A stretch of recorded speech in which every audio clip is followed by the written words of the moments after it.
দক্ষিণ পশ্চিম বঙ্গোপসাগর ও শ্রীলঙ্কা উপকূলে অবস্থানরত গভীর নিম্নচাপটি ঘনীভূত হয়ে ঘূর্ণিঝড় ডিটওয়ায় পরিণত হয়েছে। এটি উত্তর উত্তর পশ্চিম দিকে অগ্রসর হচ্ছে বলে জানিয়েছে আবহাওয়া অধিদপ্তর।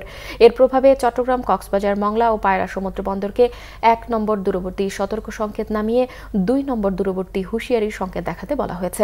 আবহাওয়া অফিস জানিয়েছে, বেলা ১২টার দিকে ঘূর্ণিঝড় ডিটওয়া চট্টগ্রাম সমুদ্র বন্দর থেকে প্রায় ২০৪০ কিলোমিটার দক্ষিণ পশ্চিমে অবস্থান করছিল।